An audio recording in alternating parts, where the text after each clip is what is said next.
লাতিন আমেরিকার অনূর্ধ্ব-20 চ্যাম্পিয়নশিপের ফাইনাল স্টেজে টানা 3 ম্যাচে জয় তুলে নিয়েছে ব্রাজিল এবং আর্জেন্টিনা।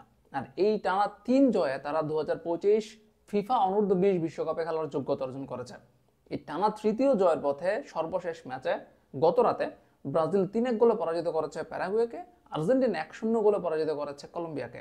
ফাইনাল স্টেজে রয়েছে 6টি দল, তার মধ্যে চিলি হচ্ছে 2025 ফিফা অনূর্ধ্ব-20 বিশ্বকাপের হোস্ট কান্ট্রি।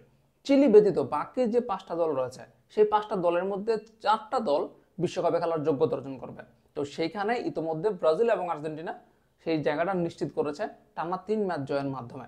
অবশ্য ব্রাজিল এবং আর্জেন্টিনার এই যে টানা 3 ম্যাচে জয়, সেই টানা 3 ম্যাচের জয়ের মধ্যে আর্জেন্টিনার বিষয়টা আমাকে অবশ্য অবাক করেনি। তারা গ্রুপ পর্ব ওই মুনশিয়ানা তারা দেখেছিল, কিন্তু ব্রাজিল যে টানা 3 ম্যাচে জিতবে এটাই আসলে ছিল রীতিমতো বিস্ময়ের। কারণ ব্রাজিল গ্রুপ পর্বে কলম্বিয়ার বিপক্ষে খেলেছিল, সেখানে তারা হেরেছিল, আর্জেন্টিনার বিপক্ষে হেরেছিল। অন্যদিকে উরুগুয়ে আবার অন্য গ্রুপের চ্যাম্পিয়ন দল হয়ে এই রাউন্ডে এসেছিল। সেই উরুগুয়েকে ব্রাজিল এই ফাইনাল স্টেজে হারিয়েছে। আবার যেই কলম্বিয়াকে গ্রুপ পর্বে কলম্বিয়ার কাছে পরাজিত হয়েছিল, সেই কলম্বিয়াকে ব্রাজিল এই ফাইনাল স্টেজে হারিয়েছে।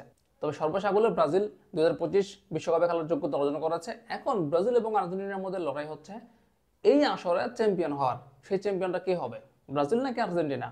আপনার প্রেডিকশনটা কি জানাতে পারেন কমেন্টে।